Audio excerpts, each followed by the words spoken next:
Big Boss Malayalam season 6 അവസാനിക്കാൻ ഇനി വെറും 3 ദിവസങ്ങൾ മാത്രമാണ് ബാക്കി. ഈ ഞായറാഴ്ച അറിയാം ആരാണ് ഷോയിൽ കിരീടം ചൂടാൻ പോകുന്നതെന്ന്. ശ്രീതു കൂടി പുറത്തായതോടെ 5 പേരാണ് ഫൈനലിൽ അവശേഷിക്കുന്നത്. അർജുൻ, ജിൻഡോ, അഭിഷേക്, ജാസ്മിൻ, ഋഷി എന്നിവരാണ് ഫൈനലിസ്റ്റുകൾ. ഗ്രാൻഡ് ഫിനാലെ അടുത്തതിനാൽ ഇതുവരെ ഹൗസിൽ നിന്നും എവിക്റ്റായി പോയ മത്സരാർത്ഥികളെല്ലാം ഹൗസിലേക്ക് തിരികെ എത്തി തുടങ്ങി. എന്നാൽ സഹമത്സരാർത്ഥിയെ കയ്യേറ്റം ചെയ്യുന്നതിന്റെ പേരിൽ ഷോയിൽ നിന്നും പുറത്തായ അസീറോക്കിക്ക് മാത്രം ഗ്രാൻഡ് ഫിനാലെ കാണാൻ ക്ഷണമില്ല. വാക്ക് തർക്കത്തിനിടെ സഹമത്സരാർത്ഥി സിജോയുടെ കവിളിൽ ഇടിക്കുകയാണ് റോക്കി ചെയ്തത്. ആ മർദ്ദനത്തിൽ സാരമായി പരിക്കേറ്റ സിജോയ്ക്ക് സർജറി വരെ ആവശ്യമായിരുന്നു.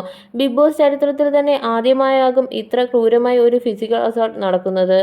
ഇപ്പോഴിത് ഗ്രാൻഡ് ഫിനാലെ കാണാൻ തനിക്ക് ക്ഷണം ലഭിച്ചില്ലെന്ന് വെളിപ്പെടുത്തി അസീറോക്കി പങ്കുവച്ച വീഡിയോയാണ് വൈറലാവുന്നത്. ഷോയുമായി ബന്ധപ്പെട്ട് ഇതുവരെ പറയാതെ വെച്ചിരുന്ന പല കാര്യങ്ങളും താനിനി വരുന്ന അഭിമുഖങ്ങളിൽ വെളിപ്പെടുത്തുമെന്ന് റോക്കി പുതിയ വീഡിയോയിൽ പറയുന്നു. അസീറോക്കിയുടെ വാക്കുകളിലേക്ക് പോവാം. ഇങ്ങനൊരു വീഡിയോ ഇപ്പോൾ ചെയ്യുന്നതിന്റെ കാരണം ബിഗ് ബോസ് മലയാളം സീസൺ 6ന്റെ ഗ്രാൻഡ് ഫിനാലെ നടക്കാൻ പോവുകയാണ്. 3-4 ദിവസം കൂടി മാത്രമേ ബാക്കിയുള്ളൂ. ഒരു കാര്യം ഉറപ്പായി, എന്തായാലും ഫിനാലെ കാണാൻ ഞാനില്ല. ഞാൻ മാത്രമല്ല, വേറെ ഏതോ ഒരു കണ്ടസ്റ്റന്റിനെ കൂടി ക്ഷണിച്ചിട്ടില്ല. എന്തായാലും ഞാനില്ലെന്ന് എനിക്ക് ഉറപ്പാണ്. കാരണം ഇതുവരെ കോളോ കാര്യങ്ങളോ ഒന്നും എനിക്ക് വന്നിട്ടില്ല. ഞാനിങ്ങനെ ഇവിടെ വന്ന് പറയുമ്പോൾ റോക്കിയെ ബിഗ് ബോസിലേക്ക് വിളിക്കാത്തത് കൊണ്ട് റോക്കി ഇതാ വന്ന് കിടന്നു കരഞ്ഞു എന്നൊക്കെ പലരും പറയും. എനിക്ക് ബിഗ് ബോസ് സംബന്ധിക്കപ്പെട്ട കുറച്ച് കാര്യങ്ങൾ പറയാനുണ്ട്. ഞാൻ ഒന്നും തന്നെ ഇതുവരെ സംസാരിച്ചിട്ടില്ല. വീഡിയോകൾ നോക്കിക്കഴിഞ്ഞാൽ നിങ്ങൾക്ക് തന്നെ അറിയാൻ പറ്റും. ഇതുവരെ ഒരു ഇന്റർവ്യൂ പോലും ഞാൻ കൊടുത്തിട്ടുമില്ല. എൻ്റെ കുറച്ച് കാര്യങ്ങൾ ഞാൻ പറഞ്ഞുവെന്ന് അല്ലാതെ എനിക്ക് ഒരുപാട് പറയാനുണ്ട്. ഷോയെ പറ്റിയും അതിനെക്കുറിച്ച് ആളുകൾക്കുള്ള തെറ്റിദ്ധാരണയെ പറ്റിയും ഷോയിൽ നടക്കുന്നത് എന്തുകൊണ്ടാണ് റോക്കി പുറത്തു പോയത്, ഫൈനൽ 5-ൽ എത്തുമെന്ന് കരുതിയ സിജോ പുറത്തു പോയത് എന്തുകൊണ്ടാണ് എന്നിവയെ കുറിച്ചെല്ലാം കുറേ കാര്യങ്ങൾ എനിക്ക് നിങ്ങളോട് പറയാനുണ്ട്.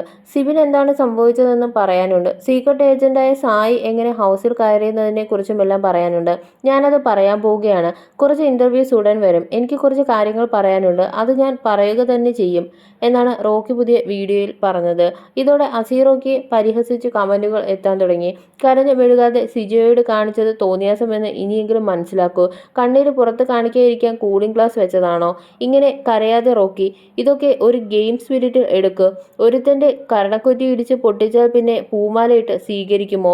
നിന്നെ വിളിച്ചാൽ റേറ്റിംഗ് കുറയും. കാരണം നീ കാണിച്ചത് പക്കാ തോന്നിവാസമാണ് എന്നിങ്ങനെ ആണ് കമന്റുകൾ വന്നത്. സിജോയെ ഇടിച്ച് പുറത്തിറക്കിയ ശേഷം ആ വീഡിയോയിൽ മാസ് BGM ഇട്ട് സോഷ്യൽ മീഡിയയിൽ പങ്കുവെച്ച് വലിയ വിമർശനം നേരിട്ട ആളാണ് അസീറോക്കി.